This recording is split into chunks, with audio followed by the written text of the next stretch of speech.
হাম ও হামের উপসর্গ নিয়ে ২৪ ঘন্টায় দেশে আরও ৭ শিশুর মৃত্যু হয়েছে। এর মধ্যে ২ শিশু হামের মৃত্যুর বিষয়টি নিশ্চিত করেছে স্বাস্থ্য অধিদপ্তর। বাকি ৫ শিশু এ রোগের উপসর্গ নিয়ে মারা গেছে। একই সময়ে হামের উপসর্গ নিয়ে দেশের বিভিন্ন হাসপাতালে ভর্তি হয়েছে ৭২৯ শিশু, আর হাম শনাক্ত হয়েছে ৮২ জনের। কিরম লক্ষণ দেখছি, ঠান্ডা, কাশি, এবার নিউমোনিয়া, শ্বাসকষ্ট বাড়ছে, পরে চোখ লাল হয়ে গেছে, ঠোঁট, তারপর জিভলা এগুলা লাল হয়ে গেছে।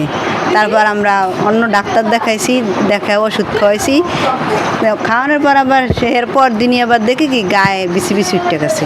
4 দিন যাবত আমি হসপিটালে, জ্বর থামছিলই না, তারপর হচ্ছে আপনার ঠান্ডাটাও থামছিল না, দেন মেডিসিন দিয়েছে, ইঞ্জেকশন দিয়েছে, স্যালাইন দিয়েছে, এরপরে বাচ্চার অবস্থা আলহামদুলিল্লাহ ভালো হয়েছে, হাম থেকে মুক্তি হয়েছে। কিন্তু এখন পর্যন্ত আমি বুঝতে পারছি না যে বাচ্চার ঠান্ডাটা কতটুকু কমেছে। দিদিকে আরে সুস্থ করে নিয়েছিলাম, সুস্থ করে নেওয়ার পরে তারপরে আবার দেখতেছি কিছু ঘুরতেছে, দেখে আমরা আবার কালকে রাত্রে সংক্রামিত আইতে পরে সংক্রামিতকে আমরা এখানে পাঠাইছি রাত্রে। এই জায়গায় ভর্তি 3 দিন, আর এই জায়গায় আবার নিচে ডাক্তার দেখাইছি, পরে কইছে এখন ভর্তি করার অবস্থা না, এখন বাসায় নিয়ে ট্রিটমেন্ট করেন। এই হিসাব রোববার সকাল ৮টা থেকে গতকাল ৮টা পর্যন্ত সময়ের।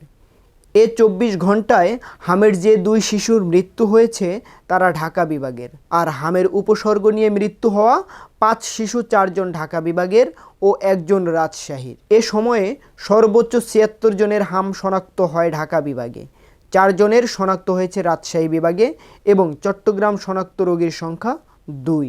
বাকি বিভাগগুলো কোনো রোগী শনাক্ত হয়নি। গতকালকে রাত্রে ভর্তি হয়েছে 18টা, আর গতকালকে রাত্রে একটা পেশেন্ট মারা গিয়েছে, ও আসার সাথে সাথেই ব্রড ডেথই বলা চলে, ওকে আমরা কোনো ট্রিটমেন্ট দিতে পারি নাই। আর 2টা বাচ্চা আছে ছোট্ট আইসিইউতে, ওই 2টা একটু খারাপ।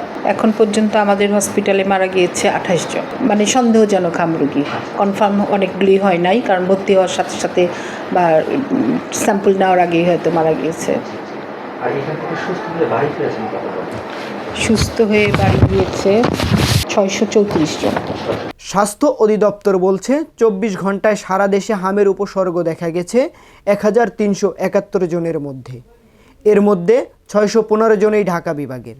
একই সময় হামের উপসর্গ নিয়ে হাসপাতালে ভর্তি হয়েছে ৭২৯ জন, যার মধ্যে ২৭৪ জনই ঢাকা বিভাগের। সবচেয়ে কম রোগী ভর্তি হয়েছে রংপুর ১১ জন ও ময়মনসিংহ বিভাগে ১৭ জন। হামের উপসর্গ নিয়ে ভর্তি হওয়া ৭১৩ জন গত ২৪ ঘন্টায় হাসপাতাল থেকে ছুটি পেয়েছে। এর মধ্যে ঢাকা বিভাগে সর্বোচ্চ ৩০৫ জন, রাজশাহী বিভাগে ১২ জন এবং চট্টগ্রাম বিভাগে ১০৩ জন করে রোগী হাসপাতাল ছেড়েছে। টোটাল আমাদের 4 জন রোগী মৃত্যুবরণ করেছে। বর্তমানে স্বাস্থ্য মন্ত্রণালয়ের নির্দেশনাক্রমে আমাদের হাসপাতালে টোটাল ৩০০টি জেনারেল আইসোলেশন ওয়ার্ডে ৩০০টি বেড আছে এবং আইসিইউতে টোটাল ৫৬টি বেডের আমরা সংকলন করেছি। পরবর্তীতে রোগীর সংখ্যা যদি আরও বৃদ্ধি পেতে থাকে তাহলে প্রয়োজনীয় লোকবল সরবরাহের ভিত্তিতে আমাদের দরকার হলে আমরা বেড সংখ্যা আরও বাড়াবো।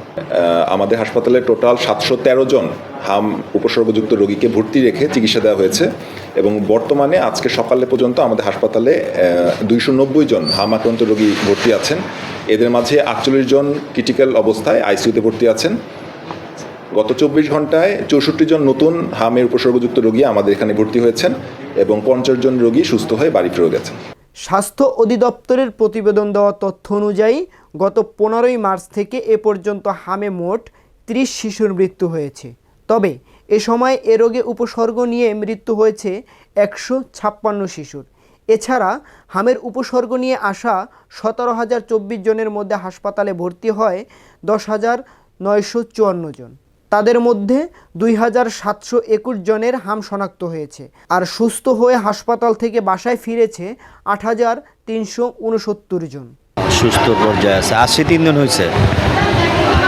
আগে ঈদের পরে ওই যে বড় ছেলে অসুস্থ ছিল, ওকে নিয়ে আসছি, তো ওকে নিয়ে আসার পরে অসুস্থ হওয়ার পরে ও অসুস্থ হয়ে গেছে। এক্সরে রিপোর্ট এসেছে, এক্সরে রিপোর্ট ভালো, বাট বাচ্চা প্রচুর কাশি দিচ্ছে আর হচ্ছে আপনার ঠান্ডা আছে বাচ্চার ভিতরে, আবারও ট্রিটমেন্ট দরকার। কিন্তু এখান থেকে যদি আমি থাকি আরও ভাইরাস ছড়াতে পারে, এর জন্য এখান থেকে রিলিজ করে দিয়েছে কোনো প্রাইভেট হসপিটালে ঠান্ডা কাশির জন্য দেখাবো। কালকের চেয়ে আজকে একটু ভালো আছে। আমরা কালকে আসছি, হঠাৎ হয়েছে, আমরা কালকে হয়েছে রাতে, তা আমরা কালকে নিয়ে আসছি। বিকেলবেলা আমাদের বাচ্চার অনেক খারাপ অবস্থা হয়, আমাদের আইসিইউতে পাঠায়। আইসিইউতে 4 দিন থাকার পর আল্লাহর ইচ্ছে আমার মেয়ে আজকে অনেক ভালো আছে, আমাদের আজকে বেডে দিচ্ছে। ইএফটি ফার্স্টের সাথে ট্রেড করুন যে কোনো জায়গা থেকে, ক্যাম্পাসে ক্লাসের ফাঁকে, ঢাকার জ্যামে বসে কিংবা ঘরে বসে। ট্রেডিং এখন হাতের মুঠোয়, তাই ট্রেড করুন যখন খুশি যেখানে খুশি।